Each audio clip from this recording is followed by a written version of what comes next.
태어남, 다시 태어남의 세 번째 시간, 사무엘 그리고 왕의 세움이라는 제목으로 하나님 말씀을 나누겠습니다. 오늘의 사회를 한 단어로 정의해라. 그러면 불안이라는 단어를 가지고 정의할 수 있을 것 같습니다. 젊은이들은 불안하죠. 왜요? 실패할까 봐. 어른들은 불안합니다. 내 삶이 충족되지 않을까 봐. 어른들은 불안합니다. 도태될까 봐. 유튜브를 보면 성공한 사람들의 이야기가 굉장히 많이 등장합니다. 아마도 우리나라 국민 중에 1% 안에 들어가는 사람들의 이야기겠죠. 나는 왜 그러지 못할까?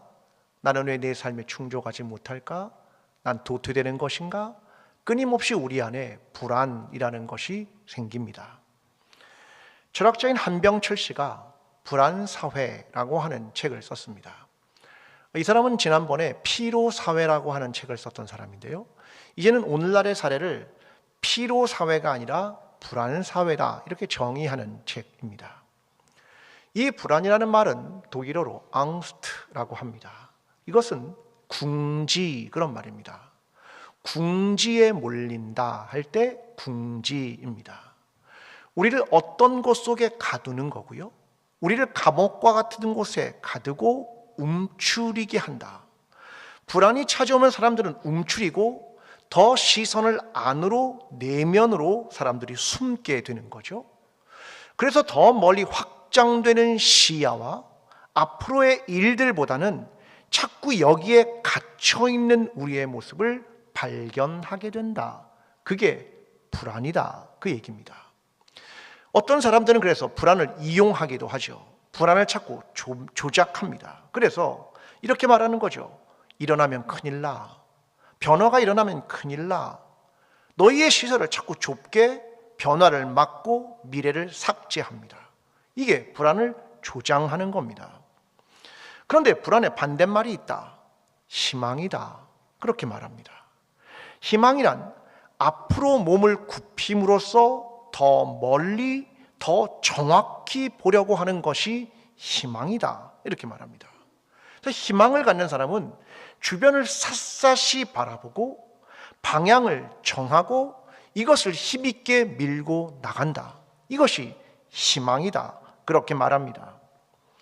우리는 항상 이렇게 희망에 대한 인사를 매 주일날 나누지요. 여러분 희망에 대한 이야기를 어떻게 나눕니까? 희망이 됩시다. 누가요? 우리가 이상적이라고 생각하고 한 번도 가보지 않았지만 그것이 하나님의 뜻이라고 생각하면 그것을 나와 너가 우리가 현실적으로 이 세상에서 이루어 냅시다. 그 얘기입니다. 그래서 희망이 됩시다. 그 얘기를 하는 것입니다. 여러분 영화를 보면 항상 희망과 미래를 이야기할 때 나타나는 상징이 있습니다. 항상 마지막 엔딩에서 미래를 열고 희망을 보여줄 때 항상 살아남는 사람이 있습니다. 누군지 아십니까? 아이들입니다. 아이들은 희망의 상징입니다. 우리가 눈으로 볼 수 있는 미래고 손으로 만질 수 있는 희망, 그게 바로 아이들입니다. 여러분 그래서 우리는 아이의 태어남에 관한 이야기를 말씀을 통해 나누고 있는 것은 희망이 무엇인가를 함께 나누고자 하는 겁니다. 그래서 지난주에는 이삭을, 모세를, 오늘은 사무엘을, 아이의 태어남을 통하여 희망이 무엇인가 거기에 대한 이야기를 나누는 것입니다. 여러분 오늘은 한 가정의 이야기가 시작됩니다. 엘가나와 한나라고 하는 부부에게 절망의 상황이 있었습니다. 그것은 아이 없음, 불임이었다. 그것은 절망의 상황이다. 그런 말입니다. 근데 한나가 하나님께 기도하죠. 그리고 서원합니다. 그랬더니 한 아이가 태어났다. 그의 이름이 사무엘이다. 불가능을 뚫고 절망을 뚫고 어둠을 뚫고 희망과 빛이 태어났다. 근데 한 가정의 아이일 뿐 아니라 그 시대를 관통하는 하나님을 잃어버린 세대에 하나님과의 관계를 회복하고 거룩한 소명을 주는 한 희망이 태어났다. 그게 누구냐? 사무엘이다. 그 얘기를 오늘 본문이 하고 있는 것입니다. 사실 사무엘은 역사의 대전환점에 선 인물입니다. 왜냐하면 사사시대라는 시대가 있고 왕정시대로 넘어갑니다. 근데 그 중간에 대전환기에 서 있는 인물이 누구냐면 사무엘입니다.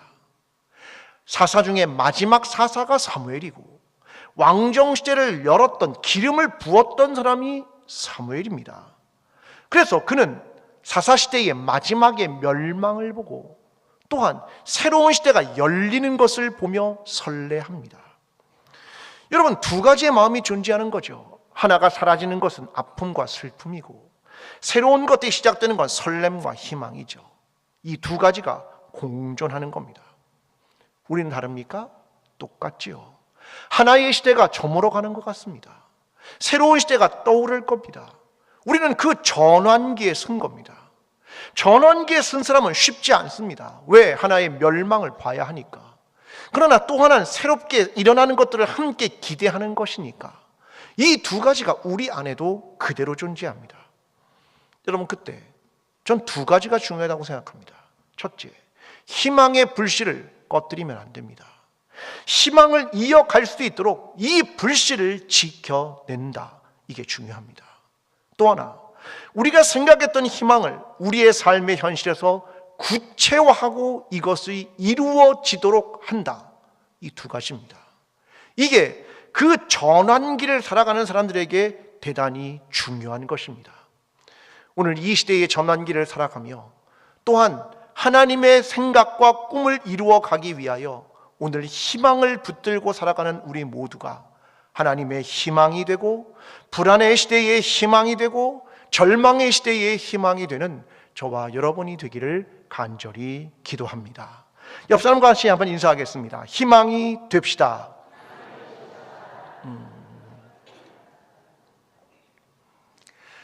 사무엘의 시대를 관통하는 그 시대를 보여주는 중요한 구절이 있습니다. 사무엘상 3장 1절입니다. 아이 사무엘이 엘리 앞에서 여호와를 섬길 때에는 여호와의 말씀이 희귀하여 이상이 흔히 보이지 않았더라. 하나님의 말씀이 희귀했고 하나님의 이상이 보이지 않았다. 그 시대를 대변하는 아주 짧고 중요한 글입니다. 오늘의 시대를 말한다면 이렇게 말할 겁니다. 하나님의 말씀이 넘치지만 사람들은 마음에 받아들이지 않았다. 세상에 물은 많지만 마실 물이 없다. 이렇게 사람들은 표현할지도 모릅니다. 그런데 그 희망이 없는 시대에 그것을 말하는 것이 한 가정으로 말하면 아이 없음으로 표현되고 있는 겁니다. 그래서 엘가나와 한나의 가정에 아이가 없었다. 이 말은 가정에 희망이 없었다. 그런 표현입니다. 여러분, 그때 희망이 없을 때 가장 먼저 나오는 그리스도인의 행동이 무엇입니까? 기도죠. 기도입니다. 그래서 한나의 기도가 시작되는 겁니다. 사무엘상 1장 10절과 11절입니다. 한나가 마음이 괴로워서 여호와께 기도하고 통곡하며 서원하여 이르되 만군의 여호와여, 만일 주의 여종의 고통을 돌아보시고 나를 기억하사 주의 종을 잊지 아니하시고 주의 여종에게 아들을 주시면 내가 그의 평생에 그를 여호와께 드리고 삭도를 그의 머리에 대지 아니하겠나이다. 그녀가 기도를 합니다. 무엇 때문에요? 괴로워서. 이 괴로워서라는 단어는 외부의 환경으로부터 괴로움을 당하다, 그런 말입니다. 그러니까 대적인 분인나로부터 어려움을 당했죠. 그때 그가 기도를 한 겁니다. 근데 그때 자신을 어떻게 부르냐면 여종이라는 표현을 반복해서 사용합니다. 여종을. 나는 종입니다. 그리고 하나님은 하나님이십니다. 하나님은 주인이시고 나는 종입니다. 이 표현은 예수님의 모친 마리아도 썼던 말입니다. 나는 둘레입니다. 나는 여종입니다. 말씀대로 내게 이루어지이다. 그 기도를 하나님이 들으십니다. 사무엘상 1장 19절과 20절에 이렇게 말합니다. 여호와께서 그를 생각하신지라. 한나가 임신하고 때가 이르매 아들을 낳아 사무엘이라 이름하였으니 이는 내가 여호와께 그를 구하였다 함이더라. 그래서 사무엘이 태어납니다. 무엇 때문에요? 하나님이 그를 생각하시고 그것을 기억하셨기 때문입니다. 그래서 희망이 태어났다. 그게 사무엘이다. 이렇게 말하는 것입니다. 여러분, 아기는 참 중요한 존재 같습니다. 그리고 우리 교회에도 아이가 태어나서 처음 우리 교회에 오는 날 무엇을 합니까? 첫나들이 블레싱, 첫 바깥 나들이를 한 겁니다. 그리고 아이를 축복합니다. 이거죠. 이제는 한 아이에 태어나는 것이 가정뿐만 아니라 교회뿐만 아니라 우리 국가적으로도 너무나 소중한 일이 됐습니다. 한 아이의 탄생이 말입니다. 우리는 정현종 시인의 방문객이라는 시를 잘 알고 있죠. 이렇게 이 시가 말합니다. 한 사람이 얼마나 중요한지. 사람이 온다는 건 실은 어마어마한 일이다. 그는 그의 과거와 현재와 그리고 그의 미래와 함께 오기 때문이다. 한 사람의 일생이 오기 때문이다. 부서지기 쉬운, 그래서 부서지기도 했을 마음이 오는 것이다. 그 갈피를 아마 바라면 더듬어 볼 수 있을 마음, 내 마음이 그런 마음을 흉내낸다면 필경 환대가 될 것이다.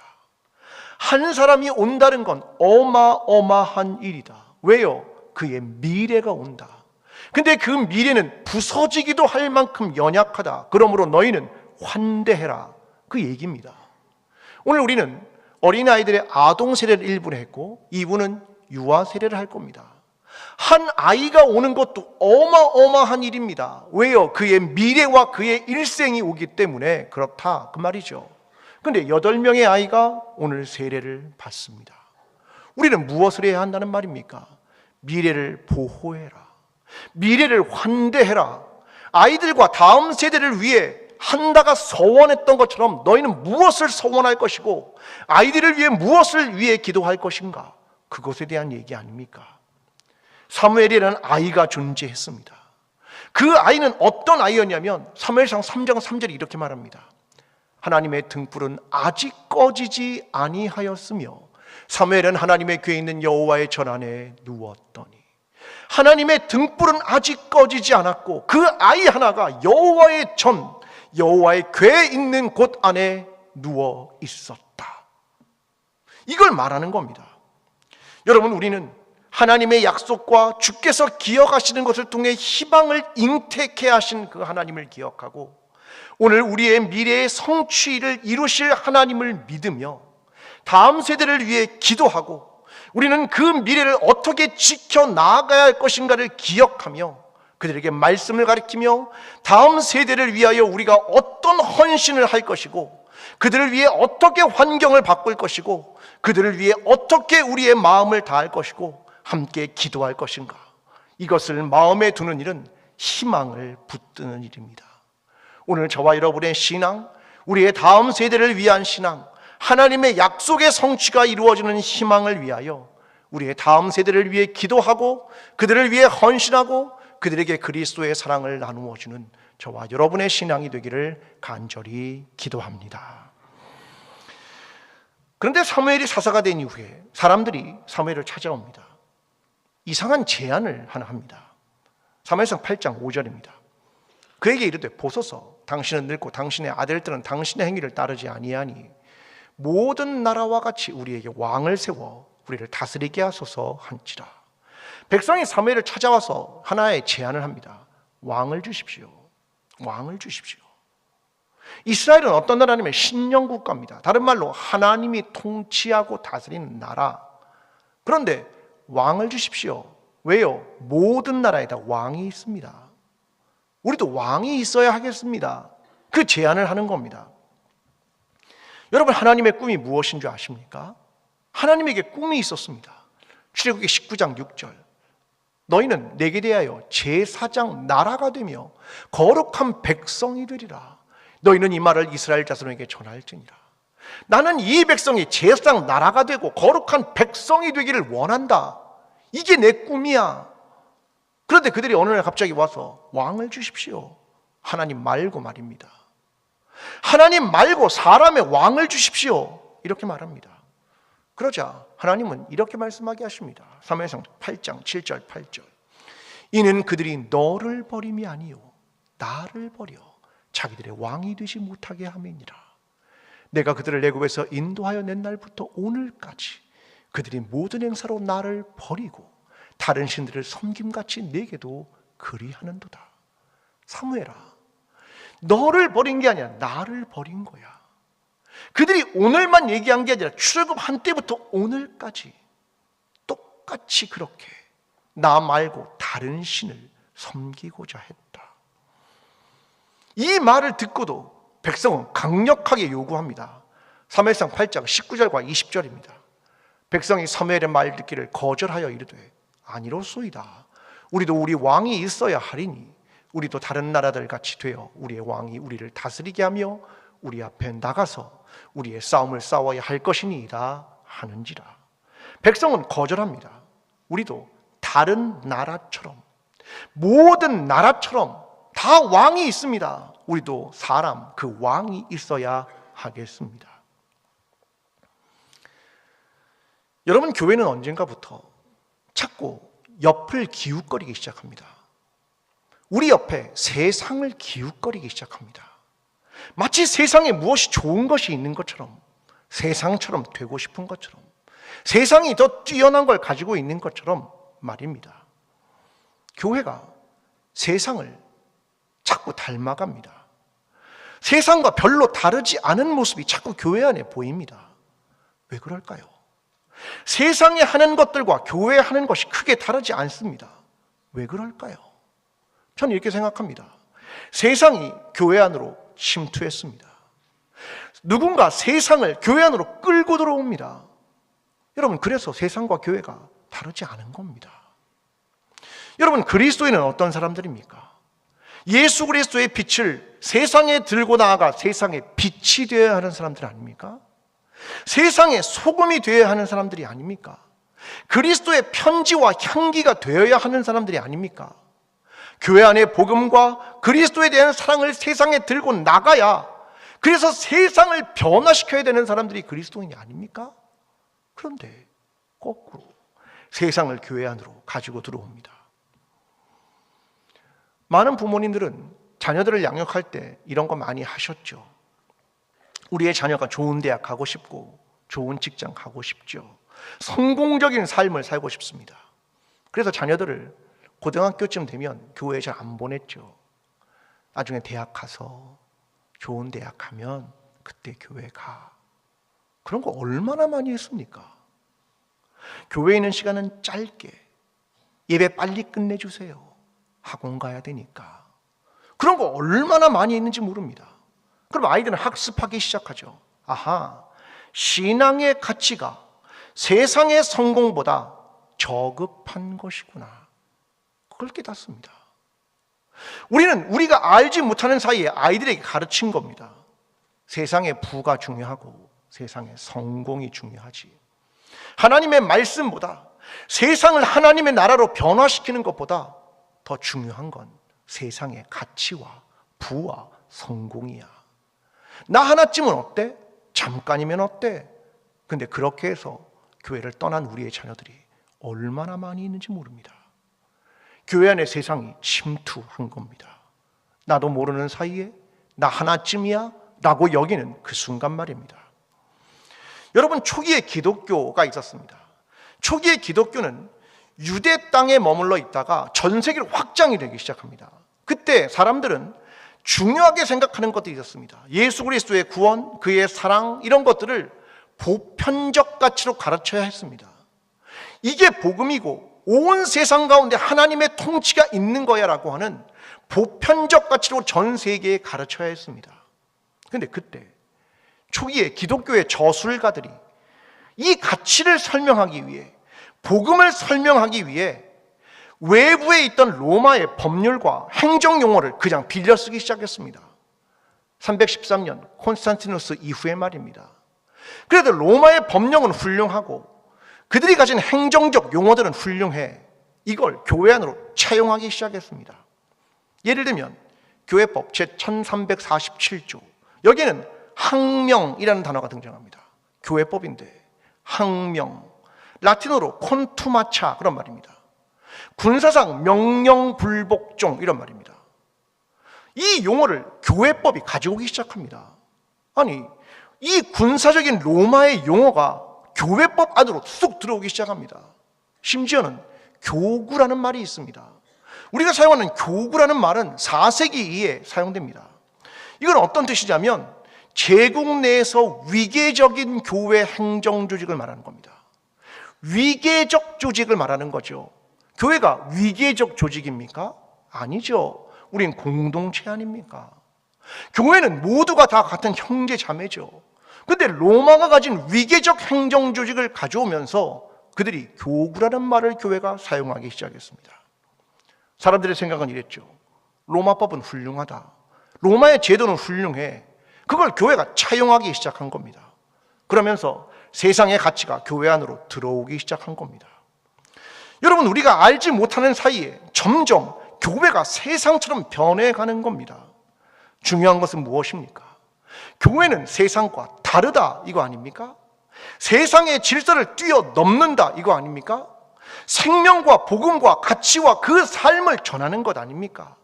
우리는 세상의 빛으로, 소금으로, 편지로, 향기로 말입니다. 사랑하는 성도 여러분, 세상을 교회로 끌어들이지 마십시오.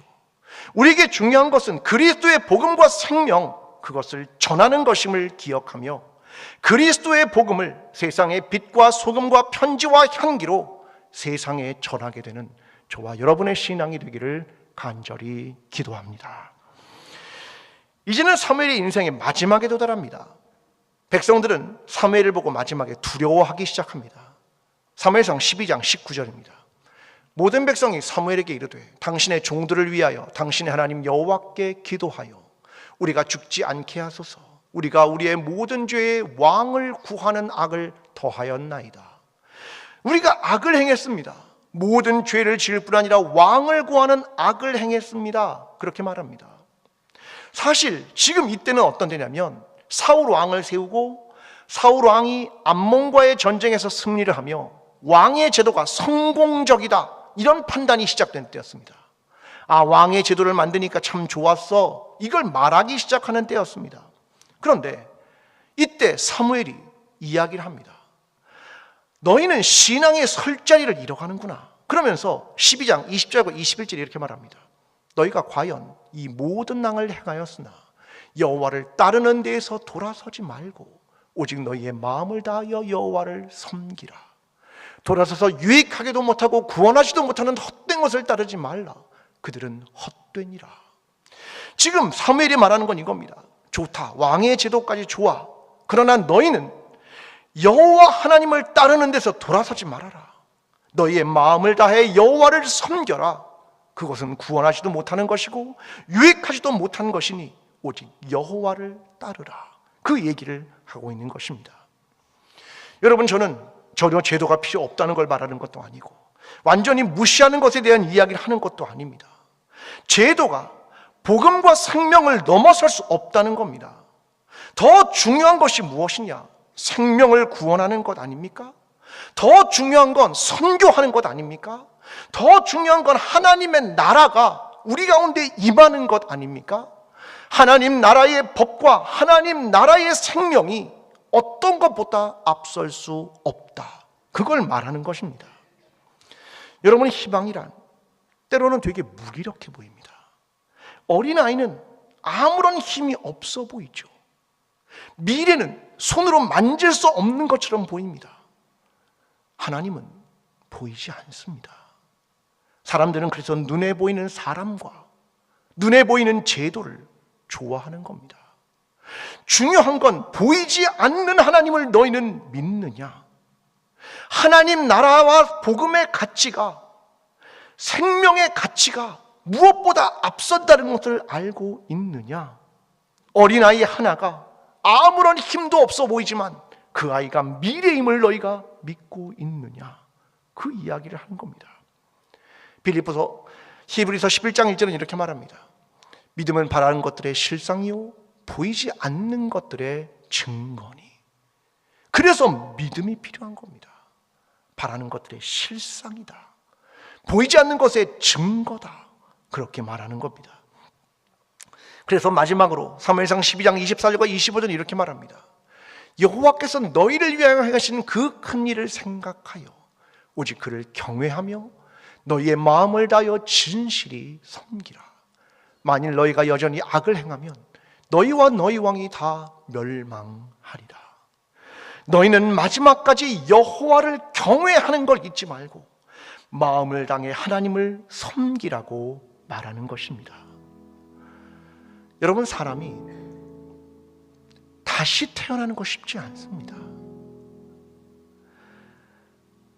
왜 다시 태어나는 게 쉽지 않냐면 현재를 잃어버릴 것 같은 불안이 내 안에 있기 때문에 그렇습니다. 이전에 지켜왔던 것들을 잃어버릴 것에 대한 불안이 나에게 오기 때문입니다. 그런데 불안은 경고 표지판입니다. 그리로 가면 안 돼, 그렇게 말하는 경고 표지판이 불안입니다. 희망은 뭐냐면 이정표를 세우는 겁니다. 미래를 향한 경로를 제시하는 겁니다. 그게 희망이라는 겁니다. 사무엘이라는 아기가 희망이었고 예수 그리스도의 탄생이 희망이었습니다. 사랑하는 성도 여러분, 우리는 왕을 세워야 합니다. 다시 말입니다. 다시 왕을 세워야 합니다.